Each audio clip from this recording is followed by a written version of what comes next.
want to kind of expand the videos I watch, but it's all about what's recommended to me.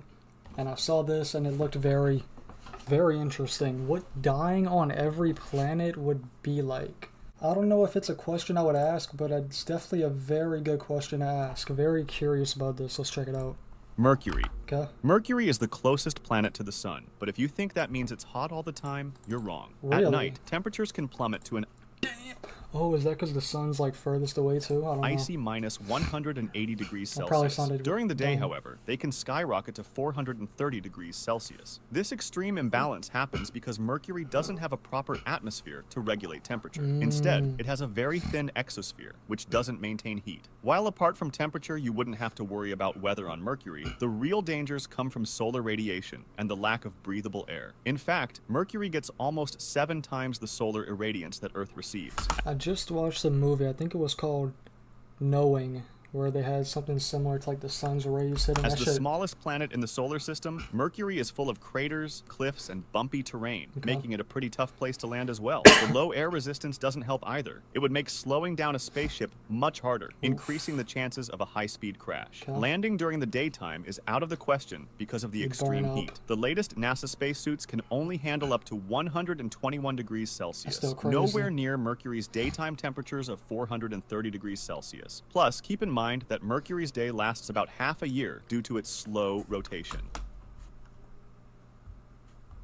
Jesus. So their night also lasts half a year? I guess that's good if they want to have time to do something. Nighttime isn't much better. Temperatures of minus 180 degrees Celsius far exceed NASA suit's lower limit of minus 157 degrees Celsius, Close. so you'd still freeze. Your best bet would be to try landing in the Terminator zone, the area between day and night where temperatures are more moderate. Even Really? there, however, it can be risky, as temperatures can change relatively quickly.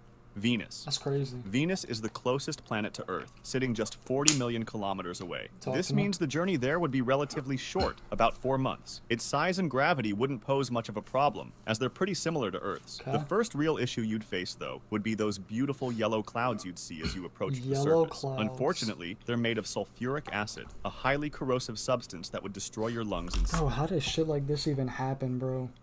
The universe is the most interesting thing ever. seconds. But let's assume you've got a Facts. spacesuit advanced enough to filter it out. As you descend to the surface, you'd notice visibility dropping drastically. The atmosphere becomes incredibly thick, made mostly of carbon dioxide, so you wouldn't be able to see much. Then there's the heat, an unbearable 450 degrees Celsius. If that Okay. wasn't enough, only about 10% of the sunlight reaches the surface, as it's blocked by the thick Oof. atmosphere, so it'd be pretty dark. On the surface, moving your arms and legs would be a serious struggle. Even though gravity is nearly the same as on Earth, the air is so dense you'd feel like you're wading through a heavy liquid. Oof, With a weighted good blanket. pressurized suit, you might last a few seconds down there. But before long, the pressure, about 92 bars compared to Earth's 1 bar at sea level, Damn. would crush your suit. And if that didn't kill you, the sulfuric acid you'd start breathing once your suit broke definitely would. Mars. So I get that we wouldn't live, but on other planets, couldn't like organisms grow and adapt like how we did on Earth, or is it really just that unlivable there? Mars is the second closest planet to I feel Earth like we're and the not most perfect. habitable of all 8 planets. Daytime temperatures are much less extreme compared to Mercury and Venus, reaching up to a relatively comfortable 20 degrees Celsius. That's nice. However, the real challenge comes at night, or in certain parts of the planet, Okay. where temperatures can drop as low as minus 153 Holy degrees shit. Celsius. Another big issue, similar to Mercury, is Mars's incredibly thin atmosphere. It's mostly made up of carbon dioxide, with only trace amounts of oxygen, meaning there's not that much breathable air. This Planetary thin heat. atmosphere also results in low pressure and high levels of radiation exposure, both of which are incredibly dangerous. Damn The right. average natural radiation level on Mars is 24 to 30 rads, which is about 40 to 50 times the average on Earth. On top of that, Some Mars Fallout experiences shit. frequent and extremely violent dust storms, with wind speeds reaching up to 100 kilometers per hour. These storms could pose serious challenges, so any attempt at habitation would require a sustainable, airtight, and well-insulated Bro, I just know that would be so painful. life support system. Jupiter. Jupiter is the biggest planet out of the 8, and it's Okay. one of the hardest planets to land on, primarily because of its extreme radiation levels. Even Oof. 300,000 kilometers away, the radiation would start penetrating your suit and you'd be done for. Damn. But since that's a boring outcome, let's assume you have a hypothetical suit that can block the radiation. Okay. Jupiter's gravity is 2.4 times stronger than Earth's, meaning you'd be falling incredibly fast. As you enter the first layers of the atmosphere, you'd encounter white clouds made of frozen ammonia crystals with temperatures around minus 150 degrees Celsius. The winds here are no joke, reaching insane speeds of up to 482 That's kilometers per fascinating, hour. bro. If you manage to descend about 150 kilometers through these top layers, you'd reach the deepest point ever explored. This is how far NASA's Galileo probe got back in Damn. 1995. Beyond this point, things start getting darker, and both temperature and pressure increase rapidly. Just as a fun fact, the pressure near Jupiter's center is estimated to be about 100 million times Earth's atmospheric Holy pressure. After shit. hours of falling, you might reach Jupiter's inner layers, where you'd encounter a supercritical fluid, a state that's not quite liquid but not gas either. I feel like God should let us go into spectator mode or creative mode and just let us explore, bro.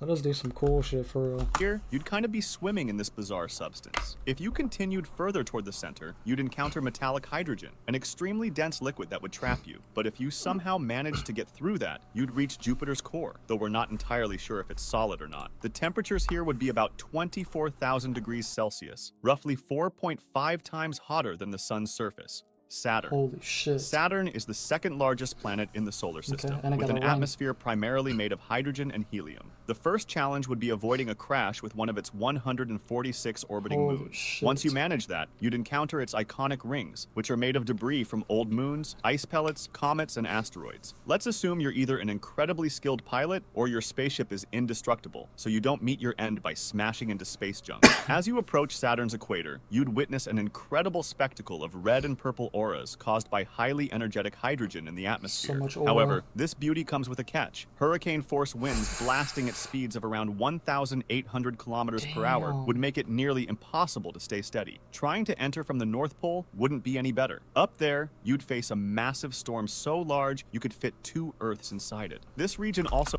And it's just constantly going on. has ammonia clouds, similar to Jupiter's, and temperatures that can plummet to a bone-chilling minus 250 degrees Celsius. That's As you crazy. fall deeper through the layers of clouds, the temperatures would start to rise again, eventually reaching 0 degrees Celsius. Not At this bad. point, while the cold becomes less of an issue, pressure becomes your biggest enemy. It increases to levels comparable to the deepest parts of Earth's oceans. Damn. Continuing further, the gases around you would transition into a liquid state. If you somehow survived long enough to reach the center of Saturn, you'd encounter its molten rocky core, which is about 10 times the size of Earth. Temperatures here reach a scorching 11,700 Holy shit. degrees Celsius, more than twice as hot as the sun's surface, with pressure roughly 1,000 times greater than Earth's. He was talking about the ocean. We're talking about all these planets, bro. We haven't even fully explored and discovered our own planet. That's how crazy this shit is. Uranus. This is where planets start getting really far from Earth, That's so making the journey crazy. incredibly long. We aren't Uranus even is one of the close. 2 ice giants and the only planet in the solar system that spins on its side. Okay. It also rotates faster than Earth, with a day lasting just 17 Earth hours. By the way, being an ice giant doesn't mean the planet is a solid ball of ice. Instead, it means it's primarily composed of elements heavier than hydrogen and helium. Like Saturn, you'd need to avoid crashing into its rings. Once you pass them, you'd find yourself surrounded by toxic gas, and the temperature would drop rapidly to below minus 200 degrees Celsius. This makes it the coldest planet in the solar system. If the freezing cold and poisonous atmosphere didn't get you, you'd descend through the first layer of the atmosphere. Here, things get even worse. The air becomes dense, and you'd be pelted by ice pellets. Eventually, you'd reach something truly spectacular, a rain of diamonds, driven by winds of up to 900 kilometers per hour. Diamonds? But once again, there's a catch. The pressure here is about 100 times greater than Earth's, which would ultimately crush you. Neptune. Why is it always Neptune pressure, is the second bro? ice giant after Uranus, and its composition is very similar. Being the farthest planet from the Sun, 30 times farther than Earth, it's incredibly dark. Like Uranus, Neptune is extremely cold in its outer layers, but the inner layers are intensely hot due Cold to immense and pressure dark. and heat from its core. Matter of fact, its core is about 7,000 degrees Celsius, which is hotter than the Sun's surface. It Whoa. also experiences the famous diamond rain, caused by high pressure breaking down methane and forming solid diamonds. Neptune's winds are among the strongest in the solar system, reaching supersonic speeds. In many ways, it's basically a twin of Uranus, so there isn't much to add. If you Of like this mine? video, subscribe for similar ones or join my Discord to suggest another.